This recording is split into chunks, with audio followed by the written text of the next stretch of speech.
या आपके यहाँ आने का। आप मथुरा जाने से पहले यहाँ मुझसे मिलने आएंगी ना? प्रिया ने मिन्नत करते हुए कहा। हाँ बिल्कुल, अब आप हमें इतने प्यार से बुलाएंगी तो हमें आना तो पड़ेगा ही ना, सोनम ने प्यार से कहा। ओह लव यू भाभी, आप ना वर्ल्ड की बेस्ट भाभी हो, प्रिया ने फोन पर ही सोनम को किस करते हुए कहा। अच्छा ठीक है, अब आप भाई को देखिए, नहीं तो फिर वो मुझे नहीं छोड़ेंगे, क्योंकि उनके साथ बात करने की जगह आप मुझसे बात जो कर रही है ना, प्रिया ने शरारत से कहा और गुड बाय बोलकर फोन रख दिया। अमित खिड़की की तरफ खड़ा होकर बाहर समंदर की लहरों का शोर सुन रहा था।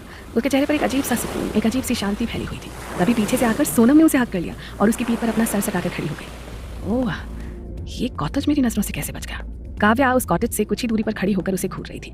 हालांकि उस ओर ऐसे 2-4 कॉटेजेस और बने हुए थे, पर फिर भी उस कॉटेज में अलग से डेकोरेशन और लाइटिंग की वजह से काव्या को पक्का यकीन था कि वो दोनों इसी कॉटेज में हैं और उसे तो बस इंतजार था उस लड़के के आने का, जिसे उसने कुछ देर पहले फोन किया था। पीछे पीछे रश्मि भी भागती हुई आ गई थी और जब काव्या ने उसे बताया कि आखिर उसने उन दोनों को ढूंढ ही लिया तो रश्मि के चेहरे का रंग उड़ गया। उधर कॉटेज के अंदर अमित ने सोनम के हाथों को आगे से ही पकड़ लिया था और थोड़ा सा नीचे की ओर झुकते हुए उसने उसके दोनों हाथों को चूम लिया था। सोनम ने जैसे अपने हाथ खींचने चाहे तो अमित मुड़कर उसकी तरफ खड़ा हो गया और उसकी आंखों में देखते हुए बोला कि आप बहुत चीटिंग करती हैं धर्मपत्नी जी। आपका मन हुआ तो आपने मुझे हक कर लिया और जब मेरा मन हुआ तो आप अपने हाथ पीछे खींच रही हैं। Not fair no Mrs would be Raghuvanshi. वैसे मैं जान सकता हूँ कि अभी अभी जो खूबसूरत गलती आपसे हुई है वो किस खुशी में हुई है? अमित ने सोनम को खिड़की के कांच से सटाकर खड़ा किया और खुद उसी खिड़की के कांच का सहारा लेकर सोनम के साइड में खड़ा हो गया। वो गलती नहीं थी, वो तो थैंक यू था हमारी तरफ से आपको, हमें हमारे जन्मदिन पर इतनी सारी खुशियाँ देने के लिए, सोनम ने मुस्कुराते हुए कहा। Oh really? पर आपको नहीं लगता कि वो थैंक यू कुछ फीका फीका सा था? अमित ने शरारत से उसकी तरफ झुकते हुए कहा। सोनम खामोशी से वहां से जाने के लिए हुई और अमित ने उसके हाथ को पकड़कर दोबारा खिड़की से सटाकर खड़ा कर लिया और उसके बिखरे बालों को एक ओर समेटते हुए कहा कि मुझे कल शाम को ही मयंक का फोन आया था और उन्होंने ही मुझे बताया था कि आज आपका जन्मदिन है, जिसे आप नहीं मनाती हैं कभी। वजह वो भी जानते थे और मैं भी, इसलिए मैंने आपको कुछ कहा नहीं था उनके इस बारे में। फिर थोड़ी देर बाद उन्होंने मुझसे कहा कि मैं आपको इस जन्मदिन पर इतना स्पेशल फील करवाऊँ कि आप अपने पिछले सारे बर्थडेज की कमी को भूल जाएं। मैंने ही आज सुबह घर पर बात की थी और जब घर वालों को बताया कि आज आपका जन्मदिन है तो बस पूछिए मत कितना कह रहे थे वो सबकी कि मैं आपकी उन लोगों से बात करवा दूँ, पर उस समय ये पॉसिबल नहीं था, सो मैंने उन्हें आज शाम के लिए बोल दिया था। और पता है सबसे ज़्यादा तो वो पीयू, वो पागल हो रही थी आपसे बात करने के लिए। अमित हंसते हुए सब बातें सोनम को बता रहा था और सोनम अमित की निश्चल सी हंसी में कहीं खोई जा रही थी। तभी तो आपको थैंक यू बोला हमने, सोनम ने धीरे से कहा। और मैं भी कह रहा हूँ कि बड़ा सूखा सूखा सा थैंक यू है, थोड़ा प्यार तो मिलाइए इसमें। अमित ने शरारत से मुस्कुरा कर कहा। आप बहुत बुरे, आप अच्छी तरह से जानते हैं ना कि हम परेशान होंगे, तो आप हमें और परेशान कर रहे हैं ऐसा कहकर, सोनम ने मुंह बनाते हुए कहा। बिल्कुल भी नहीं, मैं तो सच बोल रहा हूँ, अब मानना या ना मानना आपके हाथ में है, अमित ने कहा और अपने पॉकेट से वॉलेट निकालकर उसके अंदर रखी अपनी सगाई की अंगूठी निकालकर अपने हाथ में पकड़ ली। ये लीजिए प्रिंसेस, आज इस अंगूठी को इसकी सही जगह पर पहना दीजिए। सोनम हैरान रह गई थी, उसकी आंखें एक बार फिर से नम हो गई थी। नहीं सोनू, अब नहीं, ये काम तो मुझे बहुत पहले कर लेना चाहिए था। फिर सोचा कि आपके बर्थडे से अच्छा और कौन सा दिन होगा जब मैं आपके दिए हक को अपनी उंगली में फिर से पहनूंगा। अमित ने सोनम की आंखों की नमी को साफ करते हुए कहा। सोनम ने कांपते हुए हाथों से वो सगाई की अंगूठी अमित की रिंग फिंगर में पहना दी। अमित ने सोनम को अपने सीने से लगाया और उसके गले में पड़ी चेन में से अपनी अंगूठी निकाल ली और उसके बदले उस चेन में एक छोटा सा डायमंड का पेंडेंट डाल दिया। और ये रहा मेरा हक आपके ऊपर। अमित ने उस अंगूठी को अपने होठों से लगाया और फिर हौले से सोनम की रिंग फिंगर में पहना दी। अब हम दोनों सही मायने में एक दूसरे के हो गए, एक दूसरे के लिए भी और इस दुनिया के लिए भी। अमित ने खुद के और सोनम दोनों के अंगूठी वाले हाथों को बाहर बिखरी हुई चांदनी की खिड़की के रास्ते बाहर करते हुए कहा। वो दोनों एक दूसरे का हाथ थामे यूं ही खड़े हुए बाहर चांदनी रात में समंदर की लहरों का शोर सुन रहे थे। तभी उन दोनों को उन लहरों के शोर के अलावा कुछ और भी शोर सुनाई देने लगा था। अमित और सोनम दोनों ही कॉटेज के बाहर निकलकर खड़े होकर सामने की ओर देखकर ये समझने की कोशिश कर रहे थे कि आखिर ये शोर और मोबाइल्स की फ्लैश की चमचम उनके कॉटेज की तरफ क्यों बढ़ता आ रहा है। सोनम के तो अब भी कुछ समझ नहीं आ रहा था, पर अमित के दिमाग में कुछ क्लिक हुआ एकदम से और फिर उसके चेहरे पर एक तिरछी स्माइल पसर गई। ओह सो इट्स यू, वो मन ही मन बोला और सामने की ओर देखने लगा। काव्या की चाल। सोनम अमित के हाथ को मजबूती से पकड़कर खड़ी हो गई थी, पर उसके चेहरे पर असमंजस के बादल छाए हुए थे। उसे कुछ समझ में नहीं आ रहा था कि कौन है वो सब जो धीरे धीरे उनकी ओर ही बढ़े चले आ रहे हैं। अमित ने सोनम की तरफ एक नजर देखा और उसे आंखों ही आंखों में आश्वस्त करते हुए कहा कि डोंट वरी सोनम, मैं हूं ना आपके साथ। ये तो सोनम के कुछ और बोलने से पहले काव्या ने अपनी जहर बुझी आवाज में बोलना शुरू कर दिया। Yes it's me miss innocent, it's Kavya Chaudhary. Amit ने सोनम को आहिस्ता से अपने पीछे खड़ा कर लिया और खुद आगे की ओर बढ़कर खड़ा हो गया। ओह, तो हमारी टीम के observation officer captain doctor Amit Raghuvanshi भी यहाँ पर है, और वो भी हमारी बहुत ही काबिल junior captain doctor Sonam Vashishtha के साथ। और मुझे तो, और सिर्फ मुझे क्यों, यहाँ मौजूद हर सीनियर और जूनियर को तो यही पता है कि, या फिर यही बताया गया है कि पार्टी तो सी बीच पर हो रही है। फिर आप दोनों यहाँ कौन सी स्पेशल पार्टी अटेंड कर रहे हैं? काव्या के चेहरे पर बेहयाई और बदसलूकी के रंग चढ़ चुके थे। उसकी आंखों के लाल डोरे स्पष्ट बता रहे थे कि वो किस कदर अपना आपा खो चुकी थी। Miss Chaudhary, mind your behaviour as well as your own business, Amit ने तेज आवाज में कहा। और ये क्या भीड़ जुटा रखी है आपने? आपको कुछ भी कहना सुनना है तो आप मुझसे आराम से भी इत्मीनान से पूछ सकती हैं। ये हर बात पर आपका तमाशा खड़ा करने की आदत अभी जाएगी नहीं। अमित ने काव्या के पीछे खड़ी भीड़, जिसमें उसकी टीम के जूनियर्स के अलावा वहाँ पार्टी कर रहे और दूसरे लोग भी मौजूद थे, उनको भी झड़क दिया था। रियली? और जिससे कि आप मिस्टर रघुवंशी सर कांच करके चुपचाप यहाँ से निकल लें और हमें, यानी कि इन जूनियर्स को भी कान कान खबर ना हो पाए। लुक मिस चौधरी, ऐसा कुछ भी नहीं है जैसा कि आप समझ रही हैं, सौरभ ने बात को संभालने की कोशिश करते हुए कहा। इस बीच मौका पाकर अंजलि सोनम के पास जाकर खड़ी हो गई थी, जो काव्या की बातों से काफी विचलित नजर आ रही थी। Just shut up, Saurabh Mehra. Kavya Chaudhary is not talking to you। Kavya ने सौरभ की तरफ उंगली करते हुए गुस्से में कहा। Oh really? That means you want to talk to me? Amit अब तक अपनी पुरानी arrogant अमित रघुवंशी के फॉर्म में लौट आया था। Now speak up. Come on, speak up, damn it. What do you want to say to me? Amit अब कॉटेज की देहरी छोड़कर बीच की रेत पर आकर खड़ा हो गया था। Oh no, Mr. Raghuvanshi. I'm not talking to you either. Actually, I have to show you something. Oops, sorry. Kavya ने स्टाइल से अपने दोनों कंधों को उचकाते हुए कहा। Actually, I have to show something to all of you. To everyone actually whoever standing here right now. Kavya ने एक बार फिर से वहाँ खड़े सभी जूनियर्स और दूसरे लोगों की तरफ देखते हुए कहा। अमित अब भी हाथ बांधे हुए फुल कॉन्फिडेंस में खड़ा हुआ था। रश्मि बस दोनों हाथों को जोड़कर ऊपर वाले को याद कर रही थी कि किसी भी तरह यह अनहोनी होने से पहले बस वो लोग आ जाएं जिन्हें कल शाम को ही उसने फोन करके यहाँ बुलाया था। काव्या ने उसी भीड़ में खड़े ओवरकोट पहने हुए एक लड़की की तरफ इशारा किया और वो लड़का डरता सहमता सा आगे आकर खड़ा हो गया। जेकब, हमारे नियमों और उसूलों के पक्के रघुवंशी सर को कुछ दिखाओ। वो क्या है ना कि इन्हें बिना प्रूफ के किसी भी बात पर विश्वास होता ही नहीं है, और खासतौर पर वो बात जब काव्या चौधरी बोलती है। काव्या ने जेकब से कहा। जेकब ने अपने साथ लाए हुए 2 लड़कों की हेल्प से एक व्हाइट वॉल जैसा पीछे की तरफ बेस बनाया और फिर OHP की हेल्प से उस व्हाइट वॉल बेस पर एक एक करके कुछ पिक्चर शो करने लगा। काव्या ने एक तिरछी निगाह सोमित पर डालते हुए कहा कि खुद को बहुत होशियार समझते थे ना तुम दोनों, पर काव्या चौधरी के आगे तुम दोनों अभी बिल्कुल बच्चे हो। पीछे खड़े जूनियर समझ नहीं पा रहे थे कि आखिर काव्या मैम उन्हें क्या दिखाना चाह रही है। हाँ, अमित सर और सोनम को एक साथ देखकर उन्हें थोड़ी हैरानी तो हुई थी कि ये दोनों तो आपस में 2 विपरीत ध्रुव हैं, फिर आज ये दोनों एक साथ कैसे, और शायद इसीलिए वो लोग भी काव्या की बातों को सुनकर चुपचाप तमाशा देख रहे थे। जाहिर सी बात है कि आखिर उन्हें भी इस सब तमाशे की वजह जाननी थी। OHP पर एक एक करके तस्वीरें दिखाई जाएंगी। पहले कुछ तस्वीरें AFMC कैंपस की थी, जिनमें उन लोगों के परेड ग्राउंड्स की एक्टिविटीज़ की कुछ फोटोज़ थी और कुछ मेस की, कुछ क्लासरूम्स की थी। उसके बाद MH कैंपस की फोटोज़ थी, ड्यूटी चार्ट बनाते हुए, ड्यूटी समझाते हुए, कैफेटेरिया मस्ती की, और कुछ एक फोर्ट चपोरा फोर्ट की भी थी। पर वो फोटोज़ थी जो अंजलि ने क्लिक की थी अपने मोबाइल से, सोनम की और डूबते हुए सूरज की। इनमें वो फोटोज़ तो नहीं थी जो काव्या दिखाना चाह रही थी सबको। ये तमाशा लगा रखा है तुमने। काव्या बुरी तरह से बौखला पड़ी जेकब के ऊपर। ये तुम क्या दिखा रहे हो? वो क्लिक्स कहाँ हैं जिन्हें लेने के लिए मैंने तुम्हें इन दोनों के पीछे भेजा था? काव्या के चेहरे की रंगत बदल गई थी और उसके चेहरे के भाव बहुत अजीब व गरीब हो रहे थे उस समय। मैम, मैंने वो फोटोज क्लिक किए थे, पर पता नहीं कहाँ मिस हो गए। मैंने तो इसी फोल्डर में सेव किए थे। जेकब मुंह लटकाए खड़ा हुआ था। और तुम मुझे ये चित्रहार दिखा रहे हो, यू लूजर। एक काम दिया था वो भी ढंग से नहीं कर पाए तुम। काव्या ने जेकब की गाल पर थप्पड़ मार दिया। फिर उसने कांपते हुए कहा, आई नो, ये सब तुम्हारी। उसने अमित और उसके बगल में खड़े पुलकित, सौरभ और रवि की तरफ देखते हुए कहा, और तुम्हारे दोस्तों की मिली भगत है ना। इस फोल्डर में AFMC कैंपस के फोटोज कहाँ से आ गए? मुझे काव्या चौधरी को बेवकूफ समझ के रखा है क्या? काव्या के चेहरे के एक्सप्रेशंस देखकर साफ पता चल रहा था कि वो किसी दिमागी परेशानी से जूझ रही थी और इसलिए इतना वायलेंट साउंड कर रही थी। मेरे पास और भी प्रूफ है तुम दोनों के खिलाफ, जो ये साबित कर देंगे कि तुम कैप्टन डॉक्टर अमित रघुवंशी इस इवेंट पर हमारे ऑब्जर्वेशन ऑफिसर किस तरह से सब रूल्स एंड रेगुलेशंस को ताक पर रखकर अपनी ही junior captain doctor Sonam Vashishtha के साथ क्वालिटी टाइम स्पेंड कर रहे हैं, जिसका सबूत अभी कुछ देर पहले तक आप सबने अपनी आंखों से ही देखा था। और ये ऐसा पहली बार नहीं कर रहे हैं। MH कैंपस में इन्हें मैंने इससे पहले भी कई बार वॉच किया है। काव्या कुछ यूं अपनी जासूसी का बखान कर रही थी कि शायद अगली जेम्स बॉन्ड सीरीज में उसे जेम्स बॉन्ड का रोल मिलने वाला था।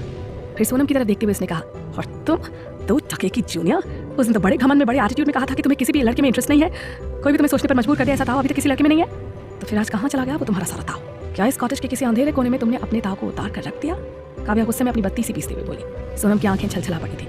उसके लिए और उसके दिल की मासूम सी फीलिंग के लिए काव्या ने कितना घिनौना नाम दिया था। छी।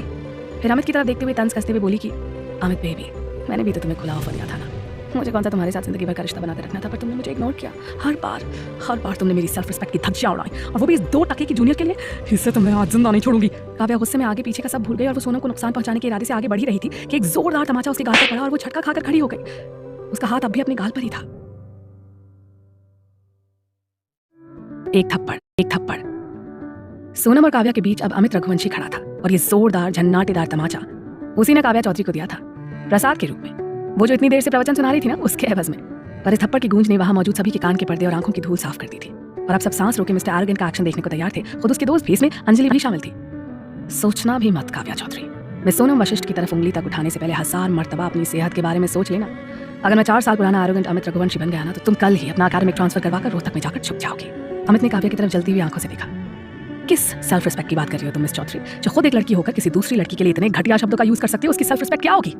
तुम और तुम्हारी वाहियात सोच कभी भी किसी भी रिश्ते को नहीं समझ पाएगी, और जब तुम्हें दोस्ती के रिश्ते की परवाह नहीं है तो फिर इससे आगे तो तुम्हें कुछ भी कहना बेईमानी है। अमित ने अफसोस जताते हुए कहा, पर मुझे जानना है कि तुमने मुझे क्यों रिजेक्ट किया Amit Raghuvanshi. Why did you reject me? Why do you keep insulting me every time and in front of everybody on every occasion? ऐसा क्या है इस 2 टके की जूनियर में जो मुझ में नहीं है? बोलो आप, बोलते क्यों नहीं हो? मुंह पर ताला लग गया है क्या? सोनम अंजलि के हाथों को मजबूती से पकड़े हुए नम आंखों से बस अमित को बेसब्री से देख रही थी। वो समझ रही थी कि अमित सबके सामने उसका नाम नहीं लेना चाह रहा था, और काव्या शायद इसी बात का फायदा उठा रही थी। Because I love her. Yes, Kavya Chaudhary. This arrogant Dr. Amit Raghuvanshi loves his junior Dr. Sonam Vashisht. I love her so much. I love her more than my life. Amit ने सोनम की तरफ प्यार भरी नजरों से देखते हुए कहा, और बहुत जल्दी ही सोनम मिस वशिष्ठ से मिसेस अमित रघुवंशी बनने जा रही हैं। नहीं अमित रघुवंशी, तुम मुझे ठुकराकर किसी और से प्यार नहीं कर सकते हो, नहीं कर सकते हो। काव्या अमित के लव कन्फेशन पर पगला गई थी और वो उसके सीने पर जोर जोर से हाथ चला रही थी। अमित ने काव्या के हाथों को कसकर पकड़ लिया था। क्या हुआ, विश्वास नहीं हो रहा है कि मैं ये क्या कह रहा हूँ? फिर तो आप जो मैं बताने जा रहा हूँ उसे सुनने के बाद कहीं तुम सच में पागल ही ना हो जाओ काव्या चौधरी। अमित ने काव्या की तरफ देखकर कहा और सोनम के पास जाकर खड़ा हो गया। सबके सब हैरानी से बस अमित के चेहरे की तरफ देख रहे थे। ये डुक्कू क्या करने जा रहा है? अभी तक जो हुआ उसके लिए हम सबका प्री प्लान था, पर अब ये क्या करने जा रहा है? उसने एक बार भी हम में से किसी को इसका कोई हिंट तो दिया नहीं था। सौरभ पुलकित और रवि आपस में खुसर फुसर कर रहे थे। अंजलि भी सौरभ की तरफ देखकर हैरान हो रही थी और सौरभ ने बदले में अनभिज्ञता से अपनी गर्दन हिलाती थी। This specially for you Kavya Chaudhary, Amit ने काव्या की तरफ इशारा करते हुए कहा और अपने और सोनम की सगाई की अंगूठी वाले हाथ को ऊपर हवा में लहराते हुए कहा, वी आर ऑलरेडी एंगेज्ड। यहाँ इवेंट में आने से पहले हम लोगों की सगाई हो चुकी थी, बस प्यार नहीं हो पाया था। उसका एहसास यहाँ गोवा में आकर हुआ, सो बस आज उसी प्यार का इजहार करने के लिए यहाँ सबसे थोड़ा दूर आ गए थे। क्या कुछ गलत किया? अमित ने जोर से पीछे खड़े जूनियर्स और बाकी की भीड़ से पूछ लिया। नहीं, जूनियर समेत वो भीड़ एकदम से चिल्लाती हुई बोली। सोनम अमित की इस हरकत पर पहले तो चौंक गई थी, पर बाद में जैसे उसके बाकी के साथियों ने उन दोनों को चेयरअप करते हुए तालियां बजाती तो वो शर्मा कर अमित की बाह पकड़कर उसके पीछे की तरफ खड़ी हो गई। काव्या की दुकानों में जैसे किसी ने पिघला हुआ शीशा डाल दिया था। नहीं नहीं, तुम झूठ बोल रहे हो, ये सच नहीं है। काव्या अपने ऊपर से कंट्रोल खोती जा रही थी। इधर रश्मि ने जब सोमित की एंगेजमेंट की बात सुनी तो उसके चेहरे पर एक संतोष फैल गया था। उसने मनी मन ऊपर वाले को धन्यवाद दिया और कुछ दूरी पर खड़े दो लोगों को तैयार रहने का इशारा कर दिया था। तुम ऐसा कैसे कर सकते हो मेरे साथ अमित रघुवंशी? ठुकराने का, इंतजार कराने का हक तो मुझे, तुम जैसों को नहीं। काव्या अब कुछ भी उलझुल बोली जा रही थी। ये सब इसकी इस 2 टके की जूनियर की वजह से हुआ है ना? काव्या ने अमित के बगल में खड़ी हुई सोनम की तरफ आंखें तरीते हुए कहा। रुको, इससे तो मैं। काव्या के सोनम को छूने से पहले अमित एक बार फिर से उन दोनों के बीच दीवार बनकर खड़ा हो गया था। सोनम की तरफ देखना भी मत miss Kavya Chaudhary, don't you dare, otherwise I will forget that you are a girl and my old classmate. Amit के लहजे में चेतावनी साफ झलक रही थी, पर काव्या के सर पर अभी भी भूत चढ़ा हुआ था कि अमित से उसके दूर जाने की वजह सोनम ही है और वो गुस्से में बड़बड़ाते हुए सोनम की तरफ जाने की हर कोशिश कर रही थी। Just stop it Kavya, enough is enough miss Chaudhary. बहुत देर से तुम्हें और तुम्हारी बकवास बातों को झेल रहा हूं मैं। अमित ने काव्या के दोनों कंधों को पकड़कर कसकर झकझोरते हुए कहा। काव्या अमित की इस हरकत पर सहम सी गई और 2 कदम पीछे हट गई, पर आंखों का गुस्सा भी कम नहीं हुआ था। मैं कोई बाजार में मिलने वाला सॉफ्ट टॉय नहीं हूं जिसे तुम हर कीमत पर खरीद लो और अपना दिल बहलाकर उसे कोने में सजा कर रख दो just because of your ego satisfaction. तुम्हारे डैड ने तुम्हें हर चीज लाकर दी होगी तुम्हारे एक इशारे पर, but remember I am Amit Raghuvanshi, a true devil. और अगर मैं अपनी पर उतर आया ना तो सिर्फ तुम्हारी इसी महीने की वर्क प्रोग्रेस के बेस पर मैं तुम्हारा फ्यूचर बर्बाद कर सकता हूँ। But no, I can't do that to you. पता है क्यों? काव्या से नजरें मिलाते हुए उसने कहा, because I am not your type. I am Amit Raghuvanshi, जो अपने राइवल को एक मौका देता है सुधरने के लिए। फिर तुम तो मेरी क्लासमेट हो, थोड़ी सी बददिमाग हो पर एक काबिल और होशियार डॉक्टर हो। और अमित रघुवंशी जो भी करता है डंके की चोट पर करता है, फिर चाहे वो दोस्ती हो, उसने सौरभ पुलकित और रवि की तरफ देखते हुए कहा, चाहे दुश्मनी हो। काव्या को घूरने लगा, और फिर चाहे प्यार हो। सोनम की तरफ तिरछी नजरों से देखते हुए बोला, और वैसे भी तुमने ये जो इस पोपट को यहाँ बुलाया था ना, मेरा पोपट करने के लिए। काव्या, कभी तो सही आदमी चूज किया करो यार। अभी पंगा भी मुझसे लिया और प्रूफ लेने के लिए इस जोकर को भेज दिया जो एक पंच में सब पोपट की तरह उगल गया। काव्या ने जेकब को गुस्से से घूरा तो वो सॉरी मैम बोलकर सर नीचा करके खड़ा हो गया। बहुत शौक है ना तुम्हें शो दिखाने का, लाओ एक शो मैं भी तुम्हें दिखाता हूँ। अमित ने कहा और पुलकित को इशारे से अपने पास बुलाया। अमित ने अपने फोन की माइक्रोचिप निकालकर लैपटॉप में सेट की और लैपटॉप को उस OHP से कनेक्ट कर दिया। बाकी का काम उसने पुलकित के कान में समझा दिया। पुलकित मुस्कुराते हुए OHP स्टार्ट करके एक एक पिक्चर को बड़े आराम से चलाने लगा। वो सभी पिक्चर सोमित की सगाई की थी जिसमें सोनम और अमित के सभी घरवाले शामिल थे। दोनों ही एक दूसरे को रिंग पहना रहे थे। लो अब तो छोरे ने घणो सबूत भी दे दियो था, बातचीत को छिपकली नू और वहाँ मौजूद सभी लोग आनू तो फिर यह बात पर घनी तालियां और सीटियां तो बढ़ती थी ना। और वैसे भी काव्या चौधरी, जासूसी करवाना सिर्फ आपको ही आता है। तुम्हारे इस नमूने के पीछे मैंने अपने जासूस भी लगा रखे थे। सौरभ और रवि के कंधे अकड़ के थोड़े से और चौड़े हो गए थे। और ये कैसा डिटेक्टिव हार किया था तुमने मिस चौधरी? ये तो एक पंच में ही तय बोल गया। अमित ने जेकब के झुके हुए चेहरे की तरफ देखते हुए कहा। रही बात इन फोटोज की जिसे तुमने इतनी मेहनत से जेकब से हासिल किए थे मुंह मांगी कीमत पर, अगर तुम्हारा इरादा यही था तो मुझे बता देती, मैं हमारे फोटोज यूं ही दे देता। जानते हो क्यों? अमित अब गुस्से से काव्या की तरफ देखने लगा। Because I love her, I love Sonam, और मुझे अपने प्यार को प्रोटेक्ट करना अच्छी तरह से आता है। और इतना कहकर अमित ने काव्या के हाथ से वो फोटोज का पैकेट लिया और उसमें से अपनी और सोनम की फोटोज को उसने हवा में लहरा दिया। एक एक करके सारी फोटोज काव्या के सर के ऊपर गिरती जा रही थी। ये तो सबूत है मेरी मोहब्बत का, जिन्हें मुझे दुनिया को दिखाने से कोई एतराज नहीं है। अमित ने काव्या की तरफ हिकारत भरी निगाहों से देखते हुए कहा। काव्या वहीं समंदर की रेत पर बैठ गई और अपने चेहरे को अपने हाथों में छुपाकर सुबकने लगी। तभी किसी ने उसके कंधे पर हाथ रखा और उसने जैसे ही ऊपर नजरें की वो चौंक गई। डैड, आप यहाँ? हाँ बेटा, मैं तो बस तुमसे मिलने आया था, पर पता चला कि तुम लोग यहाँ हो तो सोचा क्यों ना तुमसे यहीं मिलो। काव्या के dad lieutenant general Adhiraj Chaudhary ने उसके सर पर हाथ फेरते हुए कहा, dad, did you see this? Amit Raghuvanshi, he rejected me, Kavya Chaudhary. ये खुद को समझता क्या है? मैं इसे छोड़ूंगी नहीं, मैं इसे छोड़ूंगी नहीं। काव्या कुछ पल सामान्य रहने के बाद फिर से वायलेंस साउंड करने लगी थी। अधिराज चौधरी ने काव्या को समझाने की बहुत कोशिश की, पर काव्या एक ही रट लगाए बैठी थी कि उसे किसी भी कीमत पर अमित चाहिए। She wants only Amit. तभी अधिराज चौधरी ने अपने साथ आए हुए एक सज्जन को इशारा किया और उसके सामने आते ही काव्या चिहुक उठी। काव्या का इलाज। ओह, तो आप भी आए डांट के साथ। मुझे पहले ही समझ जाना चाहिए था कि लेफ्टिनेंट जनरल अधिराज चौधरी यूं ही अपना कीमती समय ज़ाया करने अपनी बेटी के पास नहीं आएंगे। और फिर ये भी सोच लेना चाहिए था कि इस नेक काम के पीछे जरूर रश्मि का हाथ रहा होगा। काव्या की आंखों में उसके लिए वहां मौजूद सभी लोगों के लिए गुस्सा भरा हुआ था। डॉक्टर सब्रवाल, प्लीज आप अपना काम कीजिए। अधिराज चौधरी ने अपने साथ आए हुए एक साइकाइट्रिस्ट की तरफ इशारा करते हुए कहा। नो डैड, नो डैड, क्या मैं आपको पागल दिखती हूँ? रश्मिका डैड, मैं तुम्हें भी पागल दिखाई देती हूँ। काव्या अपनी तरफ एक इंजेक्शन को लेकर बढ़ रहे डॉक्टर सब्रवाल को देखकर जोर जोर से चिल्ला रही थी। अमित सोनम एक दूसरे का हाथ थामे हुए काव्या को चीखते चिल्लाते हुए देख रहे थे। ऐसा ही हाल वहाँ मौजूद सभी जूनियर्स और सीनियर्स का था। सभी को काव्या के लिए खराब लग रहा था, पर इसी में काव्या की भलाई थी, इसलिए सब चुप खड़े हुए थे। इंजेक्शन लगते ही काव्या शांत हो गई और रश्मि ने उसे संभाल लिया था। अधिराज चौधरी ने अमित और बाकी सबसे काव्या की बदतमीजी के लिए माफी मांगते हुए कहा कि आप सभी काव्या की मेंटल हेल्थ को देखते हुए उसे माफ कर दीजिएगा।